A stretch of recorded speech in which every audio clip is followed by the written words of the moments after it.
What's up everybody, AnimeX here, and in this video, I'll be adding yet another part into the What If Naruto the Tensei series. As usual, I'll be recapping the last part of the What If, then jumping into the new material. So, without further ado, let's get started.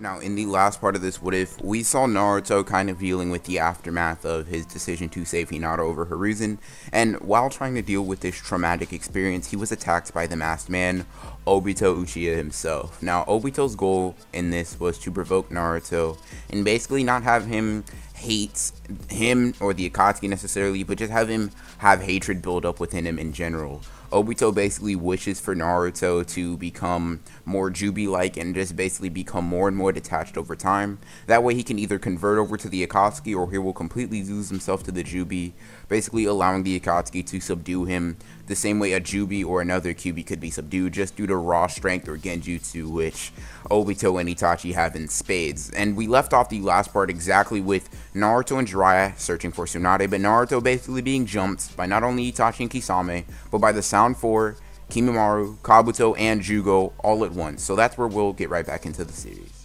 Now, like I said, in the last part, we left off with Naruto having to face two groups of people, both trying to take Naruto back to their base. Naruto does have a few hacks that give him advantage in this situation, but most of these people, with the exception of the Sound 4, are faster or at least on par with Naruto's speed, even if he unleashed a full tail. Except for Kabuto as well. Kabuto's kind of weak, although he does have a good hacks against Naruto.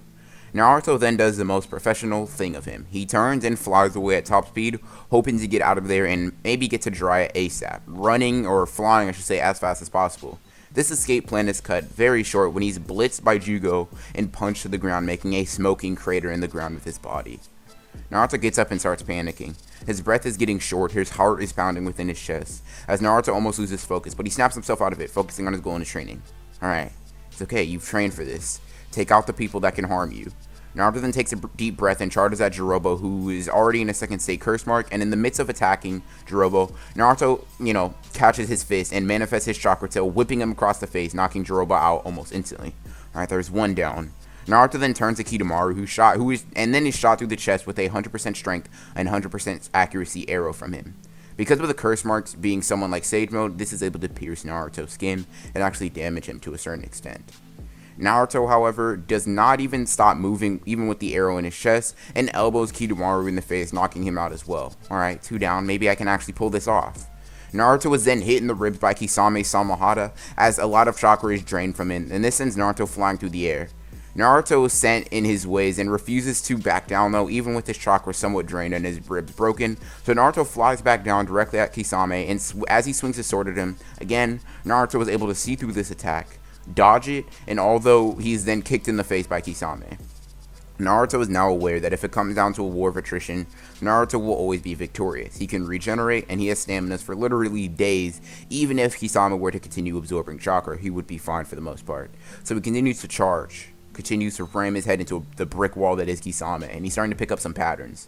Naruto is no longer reacting to Kisame's attacks because they are just strictly faster than him, but he's predicting them, reading Kisame like a book.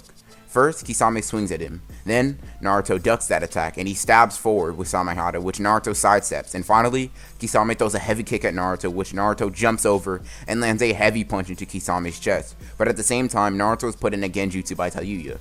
Naruto feels restrained as though he's nearly basically just held down by these needles that seem to be piercing him. And he seems to be warping away, and he understands that this is genjutsu, although it is pretty difficult for him to break. Although Naruto is immune to ocular genjutsu for the most part, he is susceptible to auditory genjutsu, so he doesn't have any sort of natural resistance to that. This leaves Naruto vulnerable to being attacked. Although Naruto is able to disrupt this jutsu okay, it is late because Sakon and Ukon have merged with Naruto when he was stuck. Sakon says that any damage that Naruto does to him he will feel as well, and Naruto looks at Ukon and without hesitation he takes out a kunai, covers it in his true seeking orb, and stabs himself in the chest. And he's about to do it again, repeatedly stabbing himself until Ukon separates from Naruto and lays in the ground bleeding. Naruto scoffs, saying that if he thought he was scared to hurt himself or even attempt to kill himself over that, he said he's already practiced this so many times, so that's not really going to affect him too much. Naruto then turns to Kabuto and is dismantled by him. Naruto's tendons have been severed completely, and for the time being, Naruto is completely immobile. Naruto is able to levitate though, so while he does this, he regenerates and he floats above them. Itachi, being tired of all this, launches an Amaterasu at Naruto, making contact with him, and Naruto turns to Itachi, glaring down at him with anger. Naruto then basks in the warmth of the Amaterasu and just says that something of this level, this fire, is no match to the devil himself. And then Naruto absorbs the Amaterasu into his body using the Predator Path, and Naruto flies at Itachi. But unbeknownst to Naruto, he is almost taken out by Kisame using Itachi's bait, and is then saved by Jiraiya, who, saved his life because Kisame would have just split him in half and then just ran off with him. But Jiraiya arrives, saving him in time from that attack. Jiraiya then faces Itachi and Kisame, who tells Naruto that he'll give him an opening to run so he can get out of there, but Naruto says that even Jiraiya won't be able to handle all of them without help. Then, Naruto realizes that he still has to fight 3 people while Jiraiya only fights 2, but Naruto rationalizes this, thinking that he'll have an easier time just beating these 3 guys, but he is sorely mistaken. Jugo alone is enough to basically take him down, even when calm, to completely overwhelm and body Naruto all over the place. Even in the one-tailed state, Naruto is starting to take serious damage, getting his body just battered and beaten as he's just taking a good beating from Jugo. Then, Naruto successfully dodges an attack from Jugo and punches Jugo away. This was Naruto's first mistake. Jugo starts getting angry after being hit by Naruto. Then Naruto makes his second mistake. He charges Kimimaro, who Jugo cares about and respects deeply, so Jugo is now in his complete berserk form and is now way stronger than he was before and bloodlusted. Jugo, in his berserk form, attacks Naruto, grabbing him by the throat and slamming him into the ground, and punches a fist directly through Naruto's chest, making Naruto pass out, not from the damage that was dealt to him, but from pain, almost instantaneously. Now, Naruto wakes up to absolute carnage in his wake, fire all over the place, craters in the ground, explosions having obviously ensued, and Naruto doesn't remember what happened, at least not fully. He remembers bits and pieces, then it hits Naruto. He did all of this, he transformed into a beast, he caused havoc once again, just because he was too weak. How pathetic. Naruto slumps to the ground and he sees Jiraiya standing over him, watching him, not with fear or disgust, but with caution, as if Naruto's a wild animal that Jiraiya, cares about, but he does need to be cautious of. What did he do to Jiraiya to make him feel that way? What did Naruto do in general? Before that, Jiraiya and Naruto were basically master and teacher, and Jiraiya seemed to have no ill will or any caution or any barriers towards Naruto, but now Jiraiya seems to worry about Naruto, cautious of whether he will snap like that again. I've done it again, haven't I? Haven't been able to change anything. I'm still a monster. He can't even seem to find the word to describe himself. He just looks down, staring at his own hands, shaking from emotion. Anger? Sadness? Rage? He can't even tell anymore. Naruto can't place what emotions he is feeling at that moment, but he's feeling something. Then the word appears in his mind, the word that he feels: defeated. Naruto feels very defeated, not just in a physical sense, but in a mental sense as well. He's lost his will to fight, and he's lost his will to actually feel emotion. He lost himself to the Jubi. How could he let something like this happen? Naruto no longer cares, and Naruto suffers one of the worst fates possible for a human being. He becomes apathetic. Naruto has now put up walls in his mind. He can't feel. If he can't feel, he can no longer get hurt by this hellish world, and no longer let a monster like the Jubi resurface. Naruto sinks his head into his knees, and Naruto changes direction in his life, yet again within a short span of time. Naruto sinks his head into his knees, and Naruto changes direction. Naruto no longer cares. He isn't angry at the world, but Naruto can no longer feel. He can't afford to. If he does, he hurts himself and innocent people around him, so Naruto decides to wall off his emotions. If he does, he hurts himself and innocent people around him, so he decides he can't. He can't let himself feel anymore. It's for him and for the people that he loves. Naruto gets up and walks over to Jiraiya, telling him that they should hurry up and go search for Tsunade. Now, Naruto and Jiraiya continue on their mission to find Tsunade, and on the way, Naruto is shown the Rasengan by Jiraiya. Naruto, with the help of the Rinnegan, pulls this off within a day of witnessing the new jutsu. After this, Naruto and Jiraiya happen to stumble upon Tsunade, who happens to be drinking in a bar. They go over and sit next to her in her drunken state, and Tsunade's filter and thoughts are completely removed, basically. She's not worried about, how she comes off, whether it be evil, whether it be angry, anyways. She just says, "Who's this freak? Who's the freak here?" Tsunade asks this to Jiraiya, wondering where he found this kid.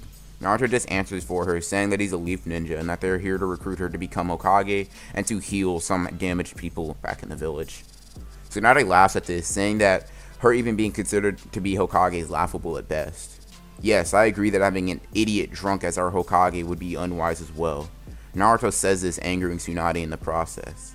She then throws a punch at Naruto, or at least a fake one, hoping to see Naruto flinch or attempt to protect himself in some way.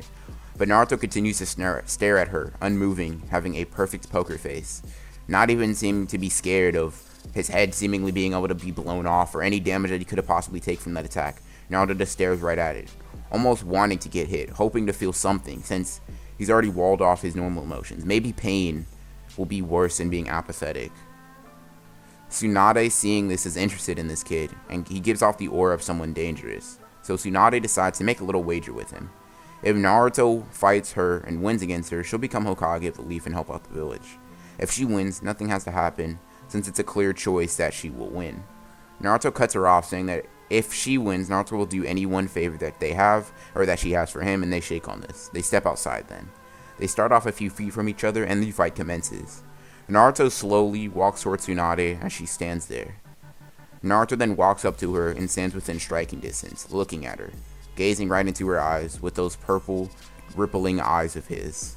His guard is completely down, just asking to be punched, and Tsunade complies and hits Naruto in the face, although she does decide to hold back somewhat. Naruto takes this attack to the face without any movement. Stop holding back and use your full strength. Naruto says this, prompting Tsunade to actually decide to listen as she brings her arm back and slams it into Naruto's stomach, making him slide across the ground, but he's still standing with that annoying, expressionless face of his that is now starting to annoy and unnerve Tsunade. And Naruto then disappears right in front of her, and instead of attacking, Naruto releases his bloodlust, his anger, his hatred, his rage. It isn't hatred or anger, I should say. That isn't the right word for it. This is pure intent to kill. This chakra is so potent and so strong that even non-sensory type ninja can tell that Naruto is emitting a crazy amount of chakra and a crazy amount of lust to kill. This bloodlust actually strikes fear within Tsunade's heart, making her concede to the fight and go back to the village with Naruto and Jiraiya close behind. And that, everybody, is where I'm going to leave part 7 to the What If Naruto Then Tensei series. I think this video, depending on how long it took me to edit this and all this stuff, I think it was kind of a shorter video compared to some of my other Tensei series, and some of you guys may be upset about that, but not all my videos can be 20 minutes. It's just not possible for me to do that every day. The next part should be longer, though, but as always, if you guys like the video, consider subscribing, hitting the bell, so you don't miss out on more Naruto Tensei's content or Naruto content in general. And if you like the video, consider hitting the like button even though there are no like goals, because hey, I like seeing those like button. I like seeing the like button go up a little bit. All right, guys. But hope you guys enjoyed the video, and as always, guys, this is Anime X signing off.